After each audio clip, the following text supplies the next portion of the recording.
सुंदरवन जंगल में बहुत तेज ठंड पड़ रही थी। इस कड़ाके की ठंड में कालू कौवे के बेटे जग्गू को बहुत तेज सर्दी खांसी हो जाती है। वह रात भर सो नहीं पाता और खांसता रहता है। सुबह होते ही गोरी कवि जग्गू को लेकर डॉक्टर बुलबुल के पास पहुंचती है।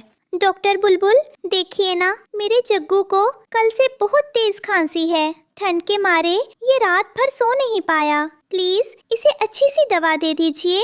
गोरी बहन, ठंड लगने की वजह से इसकी हालत खराब हुई है। मैंने दवा दे दी है, लेकिन याद रखना, दवा के साथ साथ 3 दिन तक रोज सुबह जग्गू को एक उबला हुआ अंडा भी खिलाना होगा, तभी इसके शरीर में ताकत आएगी।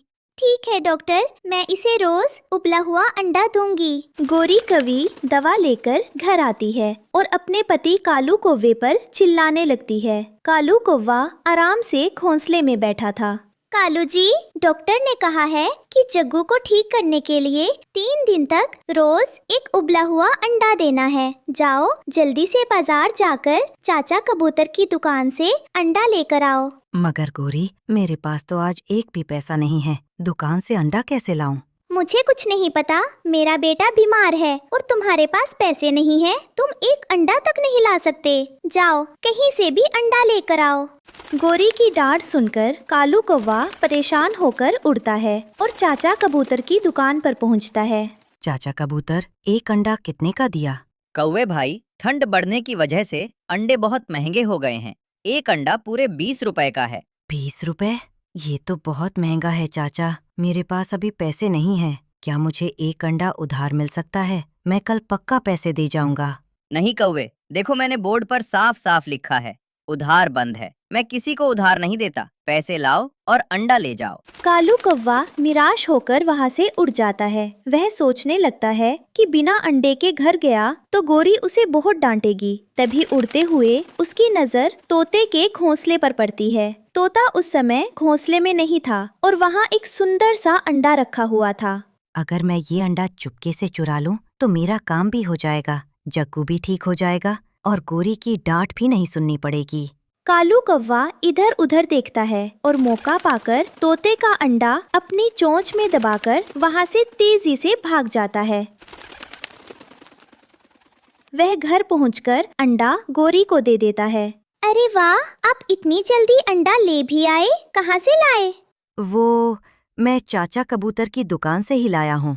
गोरी कवि जल्दी से अंडा उबालती है और जग्गू को खिला देती है। अंडा खाकर जग्गू को बहुत आराम मिलता है। उधर जब तोता नदी से पानी पीकर वापस अपने घोंसले में लौटता है तो वहाँ अंडा ना देखकर दंग रह जाता है। वह जोर जोर से रोने लगता है।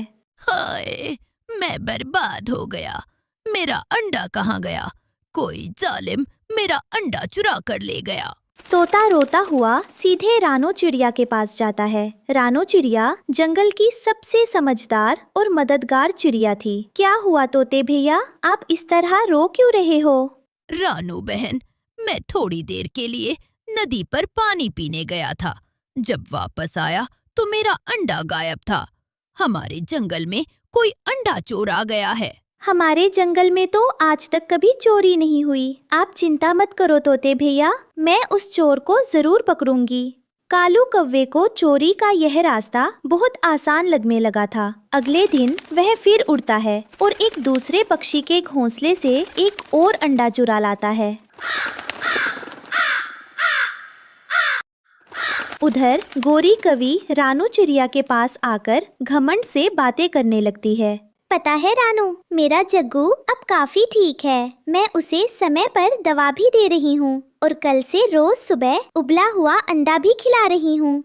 उबला हुआ अंडा? पर कल ही तो मिट्ठू तोता कह रहा था कि कालू के पास दवा के भी पैसे नहीं थे। फिर कालू रोज रोज महंगे अंडे कहाँ से खरीद रहा है? दाल में कुछ काला जरूर है। रानू चिड़िया का शक पक्का हो जाता है। वह सच जानने के लिए तुरंत उड़कर चाचा कबूतर की दुकान पर जाती है। चाचा कबूतर, क्या कालू कौवा आपसे रोज अंडे खरीद कर ले जा रहा है? अरे कहाँ रानू बहन, कालू तो कल आया था, लेकिन अंडे का भाव सुनकर डर गया। उसके पास पैसे नहीं थे, इसलिए वो बिना अंडा लिए ही वापस चला गया था। उसने मुझसे कोई अंडा नहीं खरीदा। इसका मतलब मेरा शक बिल्कुल सही था। वो कालू कौवा ही चोर है जो बाजार से अंडा खरीदने के बजाय गरीब पक्षियों के घोंसले उजाड़ रहा है। मुझे उसे रंगे हाथों पकड़ना होगा। अगले दिन सुबह रानू चिड़िया छुपकर कालू कौवे के घोंसले पर नजर रखती है। जैसे ही कालू कौवा उड़कर बाहर निकलता है, रानू चिड़िया पत्तों के पीछे छुपकर चुपके चुपके उसके पीछे जाने लगती है। कालू कौवा पूरे जंगल में चक्कर लगाता है और अंत में वो सीधे रानू चिड़िया के ही घोंसले की तरफ मुड़ जाता है। आज तो मैं अपने जग्गू बेटे के लिए इस रानू चिड़िया का ही अंडा चुरा कर ले जाऊंगा। इसका अंडा बहुत बड़ा और अच्छा है। कालू कौवा रानू के घोंसले में बैठता है। वो इधर उधर देखता है और जैसे ही रानू का अंडा अपनी चोंच में पकड़ने की कोशिश करता है, रानू चिड़िया अचानक पीछे से आ जाती है। रुको, हाथ मत लगाना मेरे अंडे को। शर्म नहीं आती तुम्हें कालू कौवे? दूसरों का घोंसला उजाड़ते हुए जरा भी तरस नहीं आया? रानू बहन, मैं तो बस देख रहा था कि अंडे से बच्चा निकला या नहीं। मैंने चोरी नहीं की। ची ची ची, आओ सब पक्षियों आओ, देखो हमारे जंगल का अंडा चोर मिल गया है। ये कालू कौवा ही चोर है। रानू चिड़िया की आवाज सुनकर तोता और जंगल के बाकी सभी पक्षी वहां पहुंच जाते हैं। तोता कालू कौवे को देखकर गुस्से से लाल पीला हो जाता है। अच्छा, तो मेरा मासूम अंडा तुमने ही चुराया था। तुमने मेरे बच्चे को मुझसे छीन लिया। मैं तुम्हें नहीं छोड़ूंगा। गुस्से में आकर तोता और बाकी सभी पक्षी मिलकर कालू कौवे पर टूट पड़ते हैं। सब मिलकर उसकी जमकर पिटाई कर देते हैं। कालू जमीन पर गिर जाता है और दर्द से तड़पने लगता है। तभी शोर सुनकर गोरी कवि भी वहां पहुंच जाती है। मुझे मत मारो गोरी। ओ गोरी, मुझे बचाओ। देखो, ये सब मुझे मार रहे हैं। नहीं कालू, मैं तुम्हें नहीं बचाऊंगी। चंद रुपयों के लिए तुमने चोरी का रास्ता चुना और दूसरों के घर उजाड़ दिए। एक चोर की यही सजा होनी चाहिए। तुमने पूरे कौवा समाज का सिर शर्म से झुका दिया है। कालू कौवे को चोरी करने का बहुत ही भयानक और दर्दनाक सबक मिलता है। वो कान पकड़कर सबके सामने रोते हुए माफी मांगता है और कसम खाता है कि वो कभी किसी की चीज नहीं चुराएगा। जंगल के सभी पक्षी अब सुरक्षित हो जाते हैं और शांति से रहने लगते हैं। इस कहानी से हमें सीख मिलती है कि चोरी करना बहुत बड़ी बुराई और पाप है। हमारी मजबूरी चाहे कितनी भी बड़ी क्यों ना हो, हमें कभी भी किसी दूसरे की चीज या हक नहीं छीनना चाहिए, क्योंकि गलत काम का अंजाम हमेशा बहुत बुरा होता है।